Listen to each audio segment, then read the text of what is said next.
আসসালামু আলাইকুম। সারাদিনের কাজের কোনো শুরু আছে শেষ নাই। এই যে সকালে উঠে প্লেট বাসনগুলো সব ধুয়ে নিচ্ছি, প্লেট বাটিগুলা, কারণ রান্না বসাইতে হবে তার জন্য।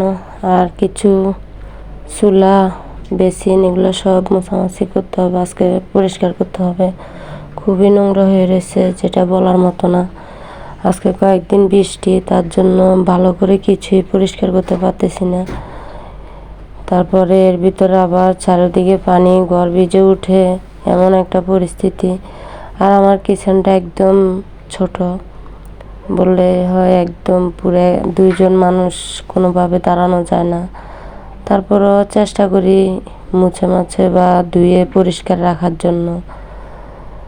যেটা এগুলো পরিষ্কার থাকলে বেসিন চুলা মনও ফ্রেশ থাকে, কাজ করতেও খুব ভালো লাগে। এই যে এখানে চুলাটা পরিষ্কার করে নিচ্ছি, তারপরে বেসিন, কারণ বেসিনটাও কয়েকদিন হয়েছে ধোয়া হয় না, নোংরা হয়ে গেছে বেশি একদম। তো এগুলা সব ধুয়ে নিচ্ছি, পরিষ্কার করে নিচ্ছি এখন। তা আমাদের মেয়েদের জীবনের এমন একটা চাকরি, যে চাকরির বেতন নাই, ওভার টাইম নাই, সকালে উঠে শুরু করো, রাত্রে শেষ করো, এরকম একটা পরিস্থিতি। তার ভিতরে তো বোনাস হিসাবে বাচ্চারা আছে, ওদের কাজ কাম। এই যে এদিক দিয়ে চাল নিয়ে নিছি, ভাত বসা দিব। তো আমি দিয়ে চালগুলো ধুয়ে নিচ্ছি, যে ভাত বসায় দিব। আর এই যে চালগুলা ভালো করে পরিষ্কার করে নিচ্ছি। তো এদিক দিয়ে বাচ্চারা বলতেছে একটু চা খাবে, আমারও মাথাটা যন্ত্রণা করতেছে বেশি। তো ভাবছি একটু চা বানায় নেই। তো যে কাজ সেই কথা, এদিক দিয়ে বানানোর জন্য এসে গেছি। তারপরে বসে চাটা খেয়ে নিছি, এখানে ভাত বসায় দিছি। তারপরে আবার এই যে কিছু রসুন বাটবো। তো হঠাৎ করে দেখি মেয়ে বড়টা ওই দিন আবার পেয়ারার ভর্তা বানাইছে, কাঁচা পেয়ারার। ও কী করছে, কাঁচা পেয়ারাগুলা ছেঁচতে যায় আমার ফাটা ভেঙে ফেলছে পুরা।